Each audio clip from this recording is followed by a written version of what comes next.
Okay, good afternoon to everybody. I will speak about crisis project, comprehensive risk assessment of basic services and transport infrastructure on behalf of the larger crisis team, which is comprised from the colleagues from 4 different countries. From Macedonia, this is IZIIS and Center for Crisis Management. From Greece, University of Thessaloniki. From Albania, we have indeed our colleagues here, Faculty of Civil Engineering, and from Italy, from EU Center. And the project, which acronym is CRISIS, is actually the main aim of the project is improving the disaster and emergency management through building a harmonized and efficient system for risk assessment of basic services. Here we include schools and hospitals, and transport infrastructure in a targeted cross-border region. That means that we took the cross-border region between our country, Greece, and Albania to be the focus of the study. This is a 2-year project. It is financed under Union Civil Protection Mechanism, and we are now pretty much in the advanced phase of realization. In the last 6 months of the project. It should be finished in October 2022. There are 6 working packages, just for basic idea to get insight into the scope of the work and the objectives. 6 work packages, of course. The first one is the project management, the last one is dissemination, which are more or less classical one. What is important, and actually the second one, cross-border multi-hazard assessment. Then the third one, needs assessment, which was focused pretty much more on the needs of the stakeholders which are involved in this disaster and emergency management activities. Then cross-border risk assessment of the assets, and development of the web-based platform, for which we actually based on the positive experience of the Italian colleagues from EU Center. That is the actually IRMA platform. The total number of deliverables are 24. This is one of the, let's say, general form of the deliverable that we created and upload into the project, into the European portal website. So I would like to pay a little bit more attention to the, of course, to the working packages 2, 3, 4, and 5, trying to explain what we have did so far. At the very beginning, we were discussing about multi-hazard, what we should address, and since the hazard could be from different sources, and having in mind the targeted region, we restrict ourselves to the seismic hazard, and also try to put on the table some investigation to gather knowledge, to share knowledge related to the landslide as a typical geotechnical hazard related to the earthquakes mostly. First, within the seismic hazard, we are trying to capture the national perspective of the 3 cross-border countries. It's obvious that at the time that we compiled the deliverables in Macedonia and Greece, we already have adopted National Annex to Report 8, so the seismic hazard maps were on hand.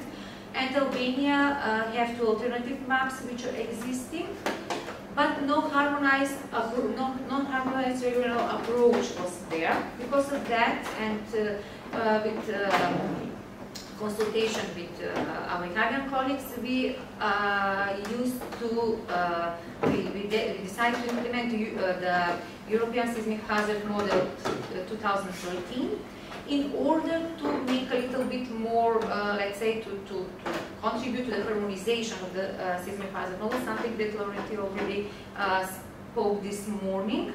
At the moment that we start with this research, actually, we also contact Laurenti, I don't know if you remember, it was the Model 20 was not released, and so we actually we have the open floor for updating already in the project.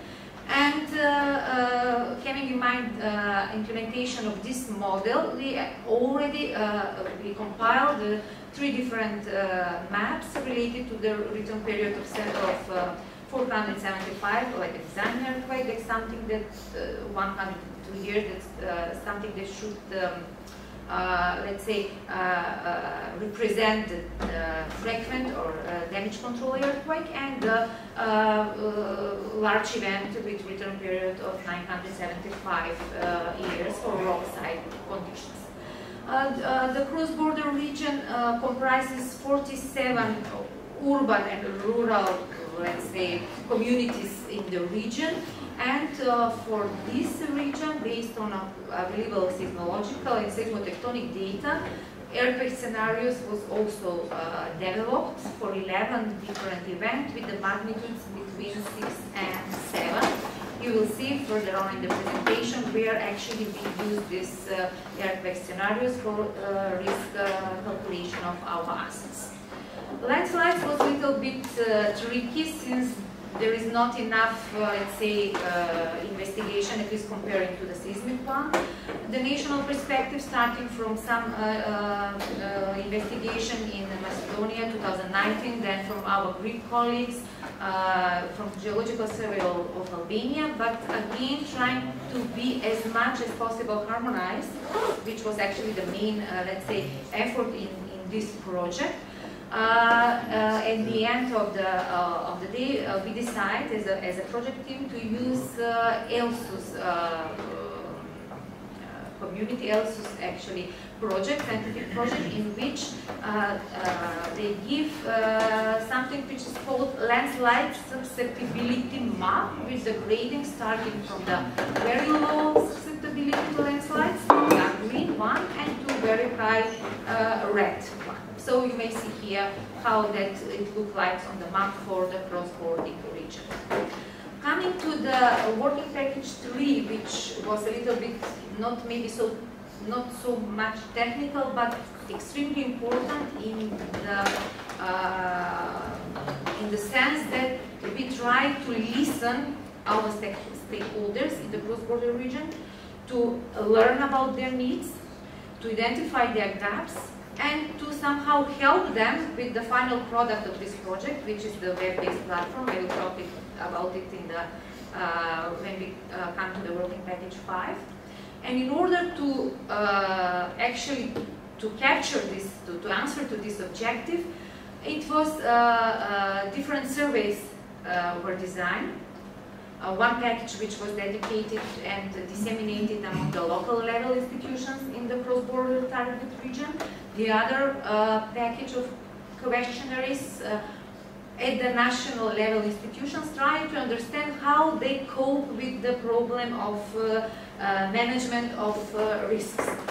The answers were very interesting.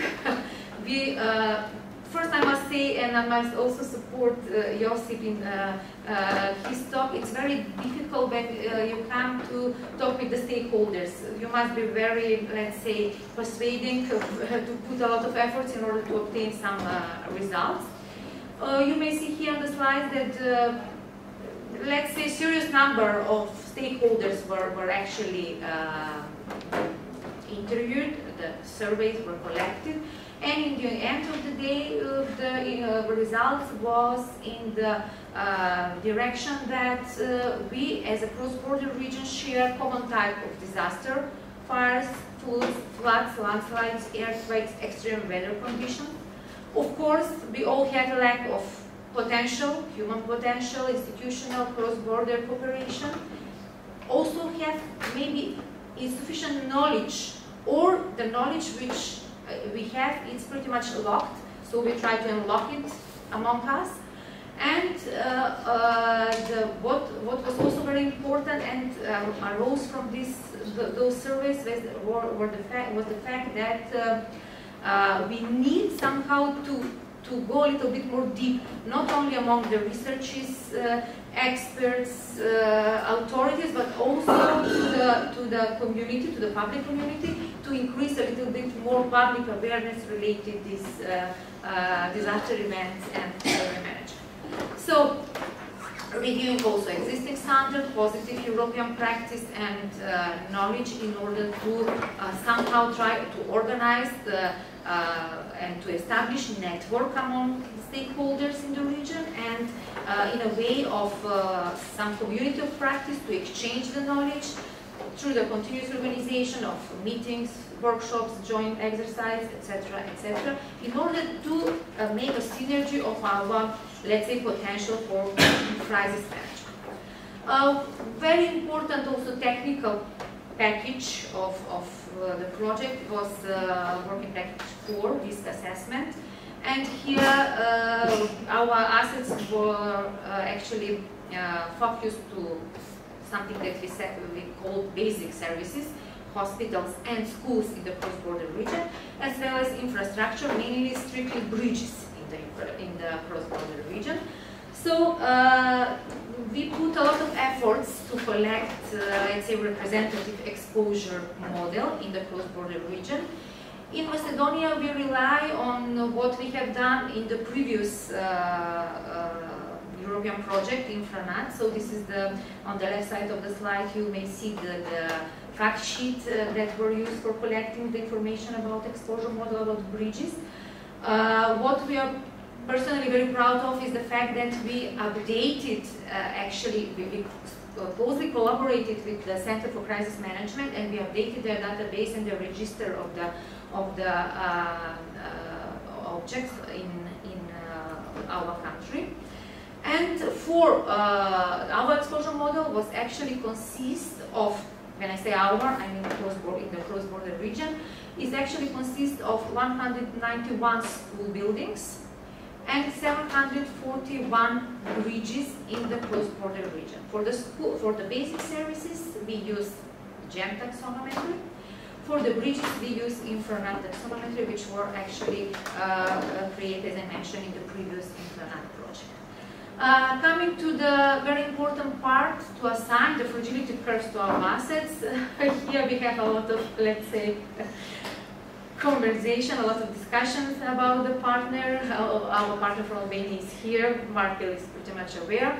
It was the COVID time, so a lot of online meetings, etc., etc. In each country, actually, there are pretty much good background related to the fragility models, the developed fragility models, which are captured the local national practice relating to the construction material, structural system, construction practice, etc.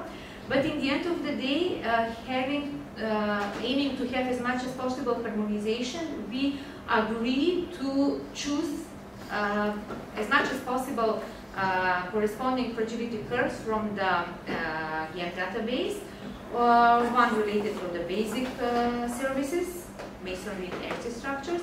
You may see on the right side of the slides, and for the bridges, we use the fragility curves which were used and developed during the INFRANAT project, and were capturing the two different structural types, girder and frame structural system. So, having all of this, now it's ongoing process of risk assessment. And this is the part that just yesterday I was communicating to Markel, and we received some very, let's say, very fresh first draft results. And I chose to present here only, let's say, two different information that one might gather for this risk assessment process. So on the left side, you can see the calculation of the damage degree according to the European scale for 11 different earthquake scenarios that we already developed in the working package 2. Again, and on the right side, actually the calculated losses expressed as a replacement cost for the structure. The reference is self-explaining. All the background calculations were done using the OpenQuake engine. So these process, these activities are still to be finished, and we are submitting deliverable of this task 4.3 in the forthcoming days. The last working package maybe is the most important one as an outcome for the beneficiaries, so for the stakeholders, for the authorities who should deal with disaster emergency management. And based on, as I said at the very beginning, based on the positive experience and gathered knowledge from the EU Center, actually the colleague of the EU Center released this working package, developed web-based data platform. The architecture of this platform and the first demo version, strictly now dedicated for the testing of the project community, were already released. And you may see here that this actually georeferenced web-based platform has 3 different goals. First was to collect data related to the cross-border strategic services, schools, hospitals, villages. So, to represent the exposure model. Second, to provide rapid risk information to the collect assets. And third, which is very important, to provide efficient and timely estimation of alternative routes to the nearest available facilities necessary to manage the emergency. This is something which is necessary to make the platform usable to the decision makers and first responders who are evolving by law, by mandate in the process of disaster and emergency management. On the right side, we see actually the screenshots of the model that we are used for seismic hazard and landslides models that are used. I will just go with the next 2 slides a little bit into the architecture of the platform. The first tab are actually exposure layers. When on the click, you may obtain the basic information related to the all assets. It's about 1,000 now in the database in the cross-border region. Then the second actually is layer, the tab when the user can have the implemented seismic hazard model and the hazard model for landslides. I might say here that the fragility curves are not in explicit way, but all the calculations are doing in the background. Again, I'm emphasizing using OpenQuake engine. And up till today, the seismic damage scenarios are finished and landslides damage scenario are still ongoing. Both of them based on the selected fragility curves in the working package 4. And approaching to the end of the project, we were thinking about new issues, the open questions that arose, the gather experience, and we decided to collect our efforts and to put another proposal, which we are going a little bit deeply to the increasing risk awareness, again under the same umbrella, under the Union Civil Protection Mechanism. And we already submitted in May 2020 the new project, ISRA, Integrative Strengthening of Seismic Risk Awareness, again in the cross-border target region, and we are now waiting for and hoping for the positive results of this submission. I would like to conclude this presentation giving acknowledgement to the crisis team. You may see that the first picture is from our numerous online meetings during the COVID era, and the bottom one is actually from the coordination meeting that we have just recently in April 2022 here at the Oak Lake. So, thank you very much. Thank you very much, Roberta. Any questions for Roberta? Very interesting project, very important one. Yes, yes, we are actually really proud. Yes. Do you have a question there? Yes. Did you already have the database for landslides, potential landslides? You have to get it during your project. We have, if you ask me about the identify landslides, we have that. If you ask me about the fragility curves, we don't have specific ones because they are getting the knowledge, and we use the general framework from our colleagues from Greece who are working on this field pretty much intensive. But this issue is still open. So the knowledge is quite, let's say, scarce and modest comparing with the seismic one, which is what we expected from the very beginning. It was interesting that you said that you have more data related to seismic than landslides. Usually it's opposite. We have about seismicity and have a lot of geological maps and so on. We have a lot of, let's say, background experience and a lot of knowledge gathered relating to the seismic. Landslides was not so much captured, but the recent events actually in our countries and also related to the infrastructure and bridges point out actually that landslides could be equally, maybe even better, even worse disaster, let's say, event than the earthquakes. Because my PhD was seismic, Yes.